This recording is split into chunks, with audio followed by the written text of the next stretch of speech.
ശബ്ദം കേൾക്കുന്നുണ്ട്, അത് ഓതുന്ന ഒരാളെ കാണുന്നില്ല. ആരാണ് ഓതുന്നതെന്നോ എവിടെ നിന്നാണ് ആ ശബ്ദം വരുന്നതെന്നോ കേൾക്കുന്നില്ല. മഹാനവറുകളെ ജനാസ കൊണ്ട് ഇറക്കി വെക്കുമ്പോ ഈ ശബ്ദം അവിടെ ഒരുമിച്ച് കൂടി ആളുകൾക്ക് കേൾക്കാൻ കഴിഞ്ഞു എന്നാണ് നമുക്കുണ്ടായിരിക്കുന്ന ആളുകൾ അതിന്റെ ഗ്രന്ഥങ്ങളിൽ രേഖപ്പെടുത്തിയിട്ടുള്ളത്. വലിയ മഹാനായിരിക്കുന്ന ബഹുമാനപ്പെട്ട അവരൊക്കെ ജീവിതത്തിന് ഒരു സിയാറത്ത് ചെയ്യാൻ നമുക്ക് കഴിയുമെന്ന് പറഞ്ഞാൽ അൽഹംദുലില്ലാഹ് നമ്മുടെ ഈ യാത്ര എത്ര വലിയ സന്തോഷകരമാണ്, എത്ര വലിയ ആനന്ദത്തിലാണ് നമ്മളുള്ളത്, എത്ര വലിയ ഭാഗ്യം ലഭിച്ചവരാണ് നമ്മളുള്ളത്. വലിയ ഭാഗ്യമാണ് നമുക്ക് ലഭിച്ചിട്ടുള്ളത്. അൽഹംദുലില്ലാഹ് ഇന്നലെ നമ്മൾ നടക്കുന്നുണ്ട്. അതുപോലെ മക്കയുടെ പല ഭാഗങ്ങളിലും നമ്മൾ പല സിയാറത്തുകളും ചെയ്തു. ജനങ്ങളുമായി സിയാറത്ത് ചെയ്തു. അങ്ങനെയുള്ള സ്ഥലങ്ങളിലൊക്കെ ഖദീജ ഉമ്മയെ സിയാറത്ത് ചെയ്തു. പരിശുദ്ധ റസൂലിന്റെ ആദ്യ ഭാര്യ ഖദീജ ഉമ്മയുടെ ഖബർ നേരിട്ട് കണ്ട് സിയാറത്ത് ചെയ്യാൻ ഇത്ര വലിയ സൗഭാഗ്യത്തിലാണ് നമ്മളുള്ളത്. അൽഹംദുലില്ലാഹ് അല്ലാഹു തആല ഈ സൗഭാഗ്യം നമുക്ക് നിലനിർത്തി അനുഗ്രഹിക്കുമാറാകട്ടെ.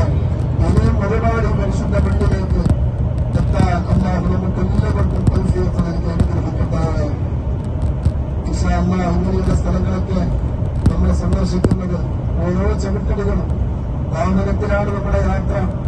നമ്മുടെ വാഹനത്തിന്റെ ഒരു വശത്തുമുള്ള ഓരോ പാറകളും ഓരോ കല്ലിന്റെ കഷ്ണങ്ങളും ഓരോ മൺതരികളും നമുക്ക് നാളെ സാക്ഷിയാണ്. എന്തിനു വേണ്ടി?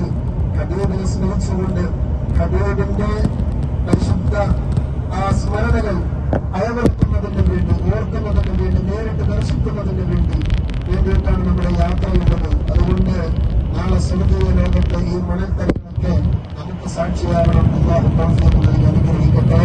നമ്മുടെ ഓരോ പാതകളും ഓരോ കാൽവെട്ടുകളും കണക്കില്ലാത്ത പ്രതിഫലം നമുക്ക് നേടിയെടുക്കാൻ കഴിയുന്നതാണ്. ഇഖ്ലാസോടുകൂടെ അമൽ ചെയ്താൽ ഏതൊരു ചെറിയ സൽക്കർമ്മങ്ങളും നമുക്ക് കണക്കില്ലാത്ത പ്രതിഫലം ലഭ്യമാണ്. അതുകൊണ്ടൊക്കെ വലിയ സന്തോഷം നമുക്ക് ലഭ്യമാണ് ദുനിയാവിലും ആഖിറത്തിലും.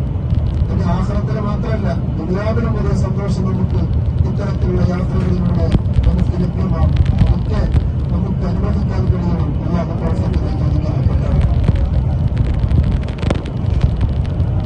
നമ്മൾ നീങ്ങുന്ന വാഹനത്തിന്റെ ഇരുവശങ്ങളിലും വലിയ മലകളാണ്, വലിയ പടുകൂറ്റൻ മലകൾ. ഈ മലകൾ തുറന്നിട്ടാണ് ഈ റോഡുകളൊക്കെ വളരെയധികം ഗതാഗത സൗകര്യം വളരെ നല്ല രീതിയിൽ തന്നെ കുണ്ടുകളും കുഴികളൊന്നുമില്ലാതെ നല്ല രീതിയിൽ സംവിധാനിച്ചിട്ടുള്ളത്.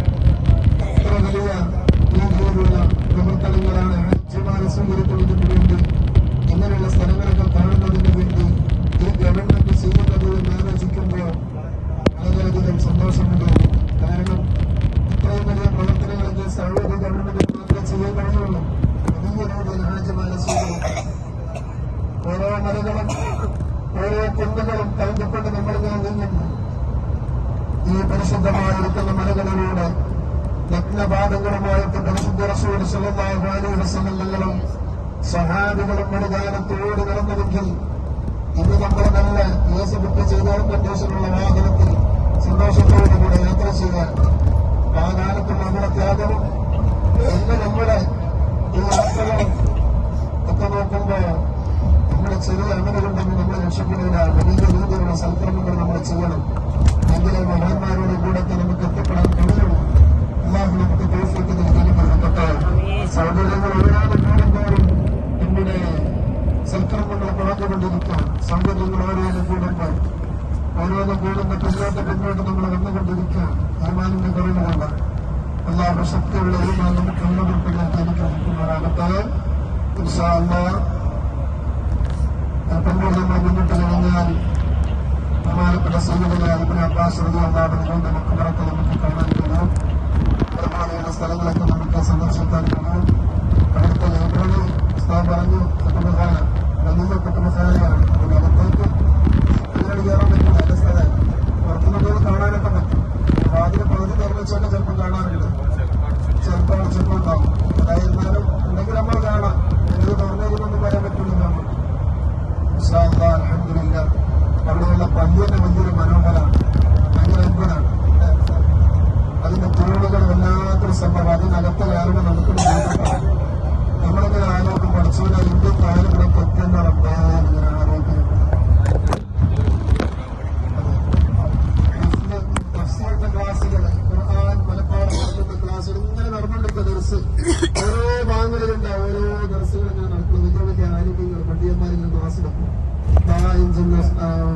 അറബികള് ആളുകള്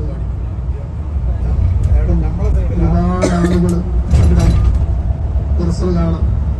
ചെറിയ കുട്ടികളൊന്നല്ല, വലിയ പ്രായം ചെന്ന ആളുകൾ വരെ അവരുടെ ഒരു ദർസുകളിൽ പഠിച്ച് അവരുടെ തഫ്സീർ പഠിക്കുന്നു, ഖുർആൻ പഠിക്കുന്നു. ദിവസവും ഓരോ സമയങ്ങളിലും ദർസ് ഇങ്ങനെ നടന്നുകൊണ്ടിരിക്കും. ഇബ്നു അബ്ബാസ് റളിയല്ലാഹു അൻഹുവിന്റെ ദർസ്, ആ സ്മരണാർത്ഥം അതിങ്ങനെ നഷ്ടപ്പെടാതെ കാത്തു സൂക്ഷിച്ചുകൊണ്ടിരിക്കുക.